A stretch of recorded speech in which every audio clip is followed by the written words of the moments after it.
साहब ने बहुत काम करवा रखे हैं जी सेल्फी में हरियाणा में। अच्छा, बीजेपी ने नहीं करवाए 6 साल? ना बीजेपी ने नहीं करवाई थी। बीजेपी वाले से डावर कौन से डावा थे? ईसा के कर दिया। ईसा कर दे फसल दे तो नाम क्यों कर बेकेंगे को किम में को का खेत में बेकेंगे को का किम में क्यों कर बेके दे इतने पड़े थे लोग कहेंगे इतने पीछे। पर सीएम को भी हमने जागृत किया, सीएम साहब अपने नियमों को बदलवाइए, आपकी पावर है तो स्वार्थत से ईमानदारी से काम नहीं चलेगा, कुछ करके भी दिखाना है, लोगों के अंदर भरना भी चाहिए। और सीएम साहब खट्टर साहब हमारे मुख्यमंत्री हैं, लोगों को भी दिल में ये होना चाहिए।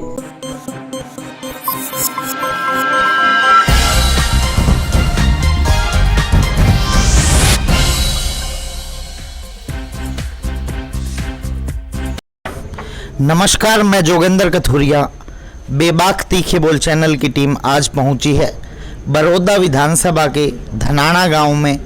अभी हम एक बैठक के बाहर खड़े हैं। आइए, अंदर कुछ बुजुर्ग बैठे हैं, उक्के पे चर्चा चल रही है चुनाव की। आइए हम भी जानते हैं कि धनाना गांव का मूड किस ओर है और बड़ौदा हल्के का मूड किस ओर है, जानते हैं। राम राम जी। बोलो। राम राम जी। राम जी। क्या लगा है जी, बड़ौदा का जो उपचुनाव होना है, कौन सी क्या पार्टी का रुझान है? ये जो उसके हुड्डा साहब के हैं जी। क्या खासियत है जी हुड्डा साहब में? हुड्डा साहब ने बहुत काम करवा रखे हैं जी सेल्फी में हरियाणा में। अच्छा, बीजेपी ने नहीं करवाए 6 साल? ना बीजेपी ने नहीं करवाई थी। बीजेपी कहती है हमने सबका साथ सबका विकास किया है। ना कुछ नहीं किया अभी। कुछ नहीं किया ना। राम राम जी। राम जी। आपकी राय में कौन सी पार्टी बदे जी? हमारी राय में बदे है अपना प्रधानमंत्री नरेंद्र मोदी जी। अच्छा, नरेंद्र मोदी से प्रभावित हो आप? तो ये चुनाव तो स्थानीय मुद्दों का चुनाव है, हरियाणा का चुनाव है, इसमें प्रधानमंत्री का क्या रोल है? हरियाणा का चुनाव हो तो भूपेंद्र हुड्डा की। ठीक है, हरियाणा में आप भूपेंद्र हुड्डा से प्रभावित हो, देश में नरेंद्र मोदी से प्रभावित हो, मतलब ऊपर नरेंद्र मोदी को चाहते हो, हरियाणा में हुड्डा को चाहते हो? बिल्कुल जी। तो अब आप तो दोनों नामों में सवार हो गए। अब जो उपचुनाव होगा उसमें किस पार्टी की ओर जाओगे? कांग्रेस की ओर जी। कांग्रेस की ओर। राम राम जी। राम जी। क्या लगा जी आपको, धनाना गांव का मूड कौन सी पार्टी की तरफ जाएगा? भूपेंद्र हुड्डा की तरफ जाएगा जी। ये वोट भूपेंद्र हुड्डा की है या कांग्रेस पार्टी की? भूपेंद्र हुड्डा जी। क्या खासियत है जी भूपेंद्र? काम कर रखे हैं जी हमारे। क्या काम कर रखे हैं? काम कर रखे हैं, खूब काम कर रखे हैं। बीजेपी ने नहीं करे? ना जी नहीं करे, बिल्कुल नहीं करे। ना जी नहीं करे। ये कहते हैं हमने सबके काम करे। ना जी हूँ बकारे। बका रहे हैं जी। राम राम जी। राम जी। क्या डोंट लगा, कौन सी पार्टी का रुझान होगा उपचुनाव में? भूपेंद्र हुड्डा का होगा जी। आड़ा तो जी सारे हुड्डा की कहानी तो नहीं कहते हो?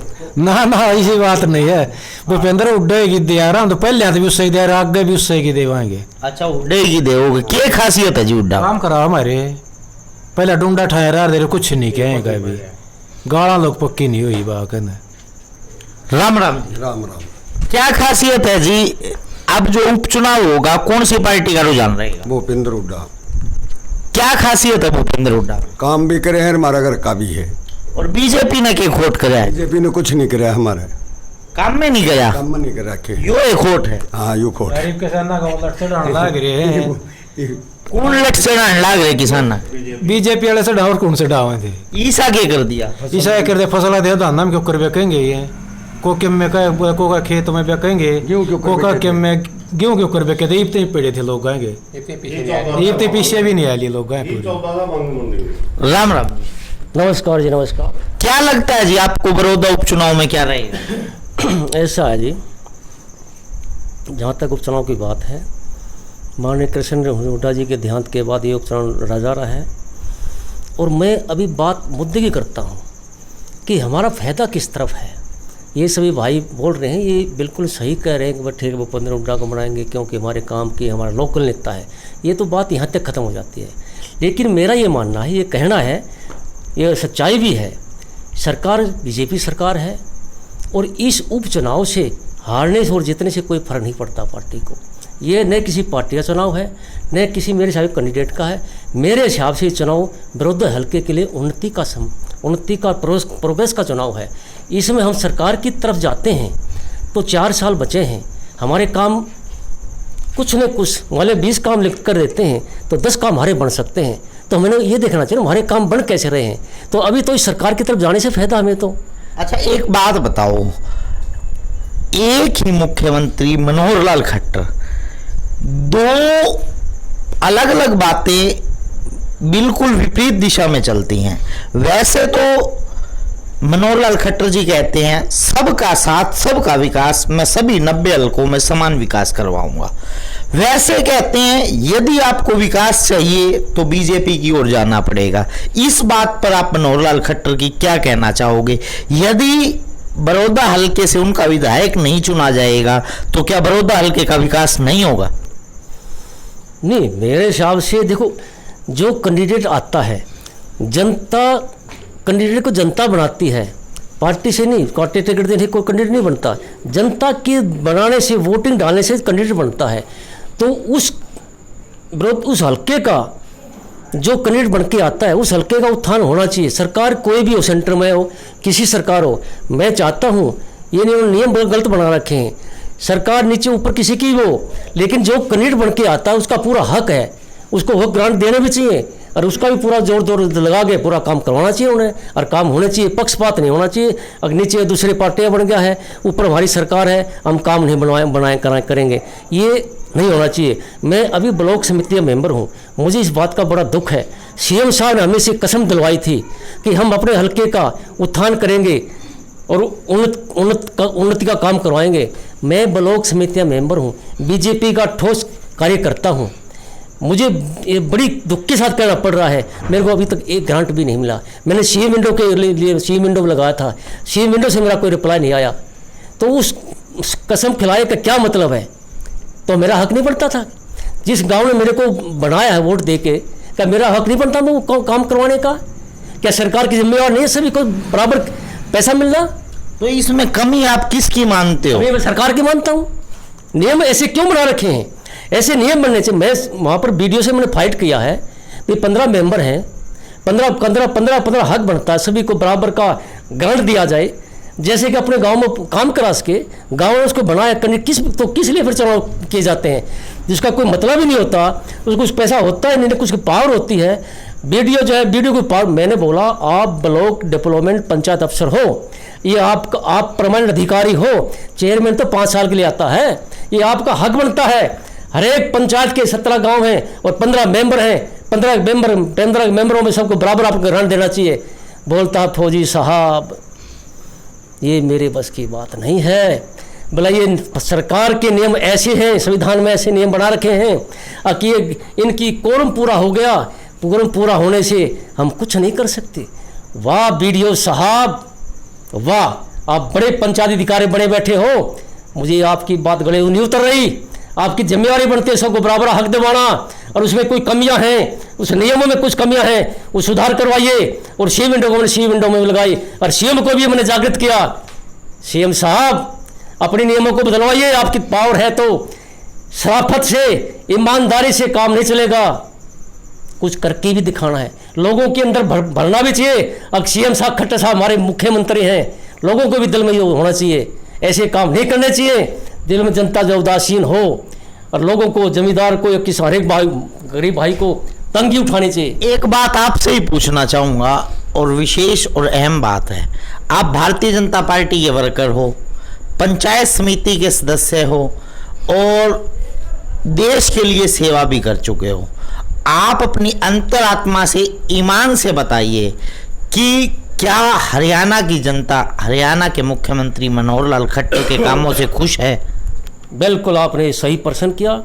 और मैं जो कहूँगा आत्मा से कहूँगा, मैं गलत नहीं कहूँगा, मुझे अपना कोई स्वार्थ नहीं चाहिए। मैं निस्वार्थ आदमी हूँ, देश भगत हूँ, 26 साल फौज में देश की सेवा करके अभी समाज सेवा कर रहा हूँ और एंटी करप्शन टाइगर संस्था का प्रदेश महासचिव भी हूँ। मैं कभी गलत बोलता नहीं, मैं गलत पर चलता हूँ, सच्चाई पर चलता हूँ, मालिक पर विश्वास करता हूँ। मैं किसी का गुलाम नहीं हूँ, किसी पार्टी का गुलाम नहीं हूँ। मैं अटल बिहारी वाजपेयी से और मोदी जी से प्रभावित होकर मैं शामिल हुआ था बीजेपी में। मेरे को शामिल किसी ने नहीं करवाया था, अपने जी से, दिल से हुआ था। लेकिन मैं उतनी उम्मीद भी करता हूँ और वो अपने काम कर भी रहे, देश में नाम ऊंचा किया है, डिफेंस के लिए डिफेंस को मजबूत बना है, काम किया है हर लेवल पर। उसका रिजल्ट जीएसटी है, नोटबंदी है, कोई रिजल्ट गलत निकल गया वो बात अलग है।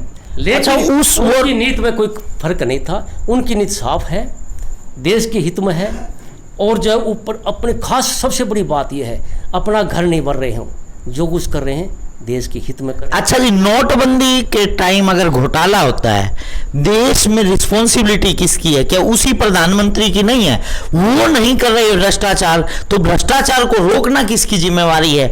जिस वादे के साथ वो इस देश में आए थे कि हम भ्रष्टाचार को जीरो कर देंगे, जीरो टॉलरेंस पे लेकर आएंगे, आप अपनी अंतरात्मा से बताइए, क्या देश में भ्रष्टाचार खत्म हो चुका है?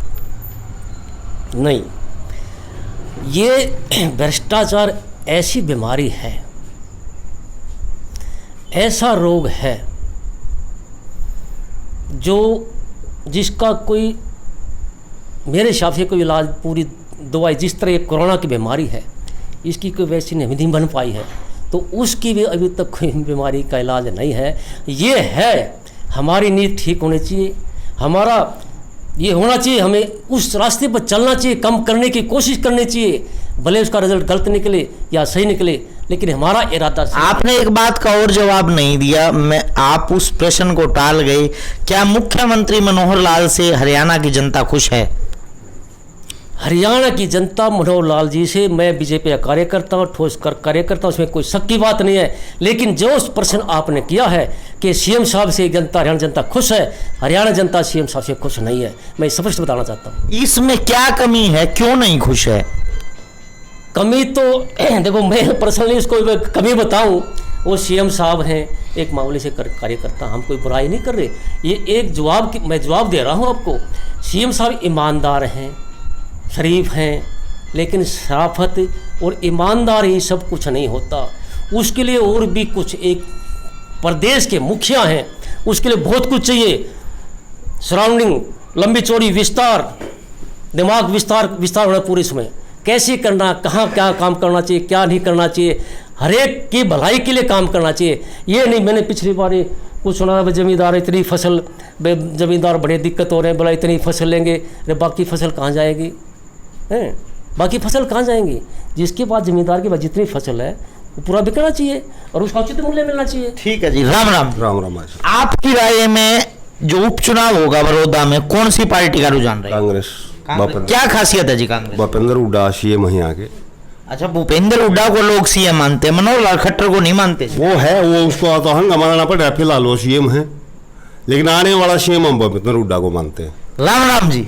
राम राम। के बहुत लागे इस उपचुनाव में, किस न बनाओगे? हाँ, मैं हुड्डा न बनावाएंगे।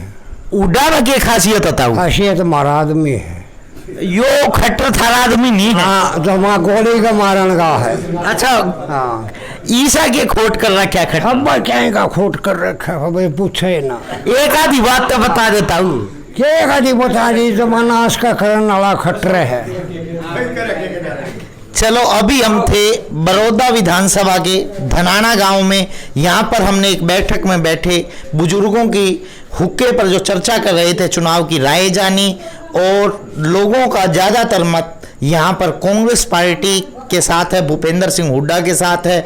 लोग यहाँ भूपेंद्र सिंह हुड्डा को अपना नेता मानते हैं। 6 साल सीएम रहने के बाद भी मनोहर लाल खट्टर को यहाँ के लोग स्वीकार नहीं करते। मैं बेबाक तीखे बोल चैनल के लिए जोगेंद्र कथुरिया। हर खबर और नई वीडियोस देखने के लिए फेसबुक पर लाइक, इंस्टा पर फॉलो और यूट्यूब पर करें सब्सक्राइब।